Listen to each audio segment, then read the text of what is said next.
Welcome back to your ultimate pit stop, Piston Pundit, where we break down the mechanics behind global industry shifts.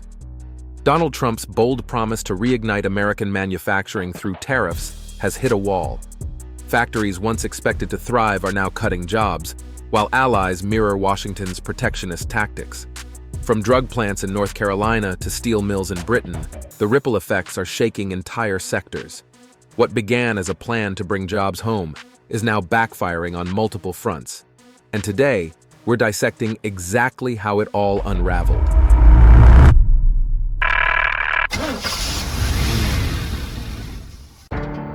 The tariff dream versus reality, when promises collide with power.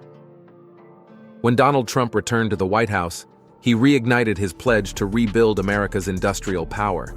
Factories in Michigan, Pennsylvania, and North Carolina were to roar back to life, fueled by tariffs designed to force companies to build plants here and hire American workers. The plan expanded beyond steel and aluminum to target Big Pharma, with proposed 100% tariffs on imported branded drugs unless firms built in the U.S. The goal sounded simple: protect jobs and secure domestic production. But the outcome told a different story. In Clayton, North Carolina, Novo Nordisk, the maker of Wegovy and Ozempic, began cutting dozens of positions in production, quality control, and HR. The very jobs tariffs aimed to protect were now vanishing. Why? Manufacturing investments take years, global supply chains are deeply rooted, and rising costs often outweigh tariff incentives. Tariffs may shield borders, but they can't force expansion. Instead of creating a manufacturing boom, Trump's policy revealed its first misfire, where economic mechanics clashed with political ambition. Yet the story doesn't end with the U.S. The shockwaves of protectionism reached beyond pharma, setting off chain reactions in global industries. Let's shift gears and see how this played out across the wider supply chain. Pharma's breaking point, when tariffs strained the lifeline of supply. A key pillar of Trump's tariff agenda was to repatriate drug manufacturing, imposing up to 100% tariffs on imported branded medicines unless companies produced in the U.S. The goal: make America the center of pharmaceutical finishing, packaging, and assembly. But under the surface, problems emerged. The policy's enforcement was unclear. Terms like building plants lacked definition, and timelines were murky. Reports revealed the plan was effectively on hold as regulators and pharma giants debated logistics.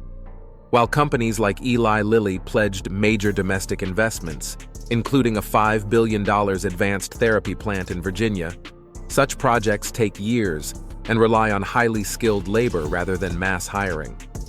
Meanwhile, Novo Nordisk's global restructuring cut 9,000 roles, including U.S. jobs, undermining the tariff's intent. Across the pharma value chain, from APIs to packaging, companies faced rising costs, production delays, and strategic uncertainty. In the end, the effort to force reshoring exposed a deeper flaw. Tariffs can inspire ambition, but they don't guarantee growth, only new strains on already complex supply chains. Before we delve deeper, don't forget to hit like and subscribe. It helps Piston Pundit reach more car and industry enthusiasts who love dissecting the mechanics behind global shifts. Now that we've seen the pharmaceutical fallout, let's steer across the Atlantic, because Europe isn't sitting idle. Europe's Counterstrike, the tariff war comes full circle. As the US doubled down on protectionism, Europe followed suit. The European Commission recently proposed doubling steel import tariffs to 50% for shipments exceeding reduced quotas, cutting allowable imports to 18.3 million tons, nearly half the previous limit. The message from Brussels is unmistakable. If America fortifies its markets, Europe will too. This marks a sharp shift for a bloc that once championed open trade and WTO rules. Now, it's prioritizing domestic jobs and industry survival over global free trade ideals. The consequences ripple across continents. Exporters face higher barriers, while manufacturers brace for rising steel costs and shrinking profit margins. For automakers and heavy industry players, steel, the backbone of production, has become a pressure point. Higher costs mean reconfigured supplier networks, relocated factories, and potential job losses. But Europe isn't the only one tightening its grip. Across the Channel, Britain's once mighty steel industry is now under siege, and the stakes are even higher. Britain's meltdown, the steel industry crushed by colliding tariffs. Nowhere is the fallout from tariff wars more severe than in the UK.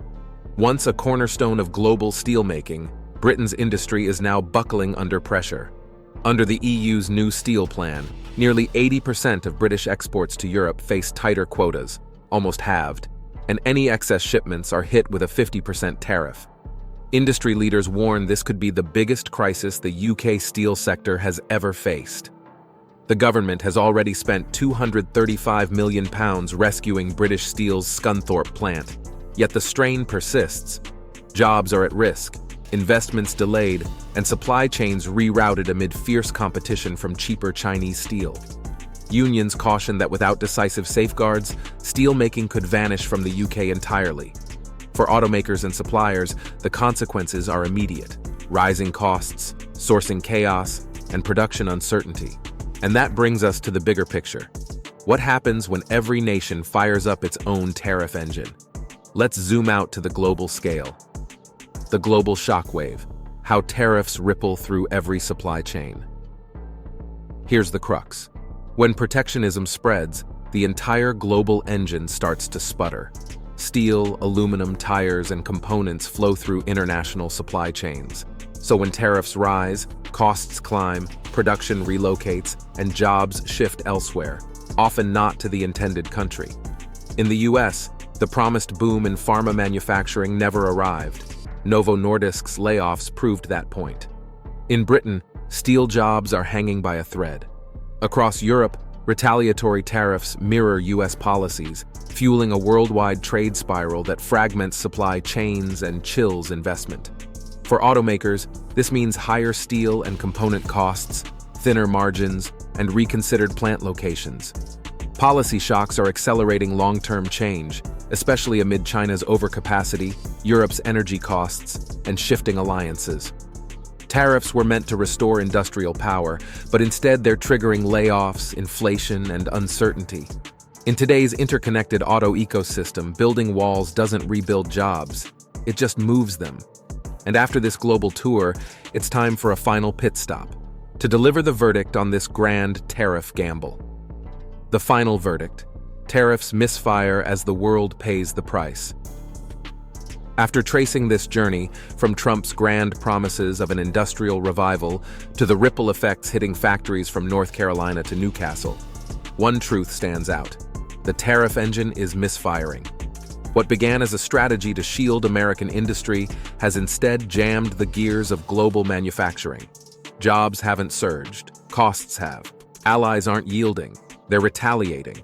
And the very industries meant to thrive, pharma, steel, autos, are now battling higher prices, tighter supply chains, and fading investor confidence. For the automotive world, this verdict hits especially hard. Steel tariffs push up vehicle prices, suppliers face unpredictable sourcing, and assembly plants rethink their geography. The dream of bringing jobs home has collided with the reality of a hyper-connected global economy, one that can't be walled off by tariffs without losing efficiency, innovation, and competitiveness. So let's shift gears to you. Do you think tariffs are protecting American workers or driving industries further offshore? Should nations keep shielding industries or start cooperating on smarter trade policies? And from a car lover's lens, will these policies raise the price of your next vehicle? Share your take in the comments.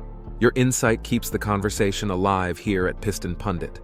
Don't forget to subscribe and hit the bell for the latest updates on global auto trends and industry shakeups.